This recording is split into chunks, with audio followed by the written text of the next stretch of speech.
పశ్చిమ బెంగాల్లో 15 polling బూతుల్లో repolling కొనసాగుతోంది. రెండో ఫేజ్లో అవకతవకలు జరిగిన చోట్ల మళ్లీ పోలింగ్ను నిర్వహిస్తున్నారు అధికారులు.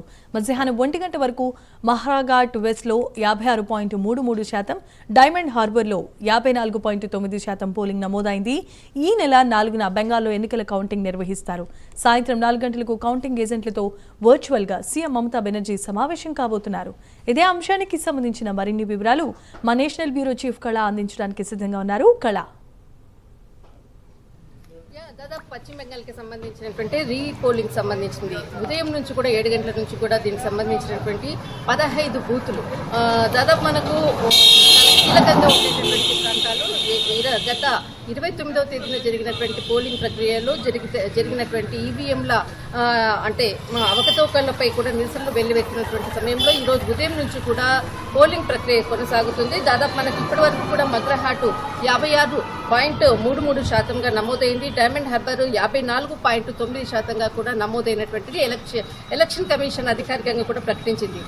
దాదాపు ఒక బిగ్ బ్రేకింగ్ అని చెప్పవచ్చు. ఫల్తా అన్నటువంటి ప్రాంతంలో గత 29న కూడా కొంత ఈవీఎంలకు సంబంధించిన కొంత అక్కడ ఘర్షణలు జరిగినటువంటి ప్రాంతము మరొకసారి ఫలితాల్లో కూడా దాదాపు అక్కడ ఘర్షణలు జరిగేటటువంటి ఘటనలు మాత్రం బయటకు వస్తున్నాయి. కూడా అక్కడ ఉండేటటువంటి దాదాపు ఒక 1200 మంది కూడా ఒక ప్లేస్లో భూమి కూడారు అన్నటువంటి ఏదైతే సమాచారంతో అక్కడ సిఆర్పిఎఫ్కి సంబంధించినటువంటి జవాన్లు అక్కడికి వెళ్ళడం జరిగింది.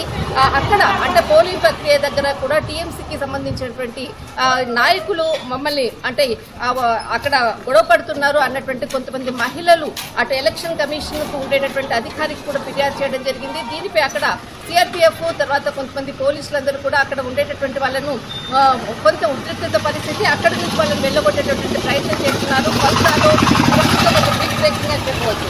ఆ గతంలో జరిగినటువంటి ఘర్షణలు ఒకవైపు ఇందులో భాగంగానే ఇటు మనకు డైమండ్ హార్బర్ తర్వాత మగ్రహాట్ ఈ ప్రాంతం అంతా కూడా పూర్తి పోలీస్ బందోబస్తు మధ్యలో జరుగుతున్నటువంటి పోలింగ్ ప్రక్రియ.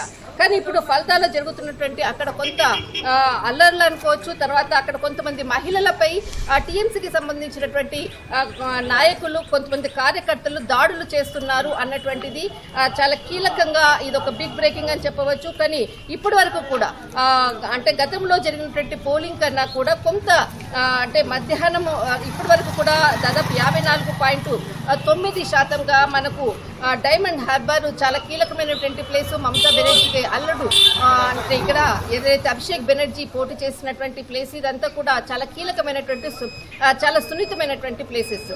ఈరోజు సాయంత్రం 4 గంటలకు మరొకటి ఏదైతే సుప్రీంకోర్టుకి సంబంధించినటువంటి కోర్టు ధర్మాసనం తీర్పు వెల్లడించింది. ఈరోజు సాయంత్రం 4 గంటలకు అటు టీఎంసీకి సంబంధించినటువంటి కార్యకర్తలతో రేపు పోలింగ్లో పాల్గొనేటటువంటి ఎవరైతే పార్టీ తరఫున ఎవరైతే పోలింగ్ కేంద్రాల్లో ఉండే విధంగా తీసుకోవాల్సినటువంటి సమీక్ష అంటే తీసుకోవాల్సినటువంటి జాగ్రత్తలు ఏ విధంగా ముందుకు వెళ్లే విధంగా ఊహ్యరచనతో ఒక కీలకమైనటువంటి సమావేశాన్ని నిర్వహిస్తున్నట్లు 4 గంటలకు ఇటు టీఎంసీకి సంబంధించినటువంటి మమతా బెనర్జీ పార్టీకి సంబంధించినటువంటి అధికారికంగా కూడా ప్రకటించినటువంటిది. కానీ మొత్తం మీద మాత్రం చాలా పలు ప్రాంతాల్లో కూడా చాలా కీలకంగా ప్రాంతాల్లో కూడా కొంత ఇక్కడ ఫోర్స్నంతటిని కూడా ఎక్కువగా ఉంచి ఎక్కడా కూడా గొడవలు జరగకుండా కూడా ముందస్తుగా కూడా అక్కడ ఎవరు కూడా గుమిగూడకుండా ఉండేటటువంటి ప్రయత్నం అంతా కూడా ఫోర్స్ చేస్తుంది. కానీ ఫలితాల్లో మాత్రం ఇప్పుడు కొద్దిసేపటి క్రితంగా జరుగుతున్నటువంటి అక్కడ అల్లర్లు కొంత జరిగాయి అన్నటువంటిది మాత్రం ఒక బిగ్ బ్రేకింగ్ అని చెప్పవచ్చు. Right, thanks for the updates and details కళ.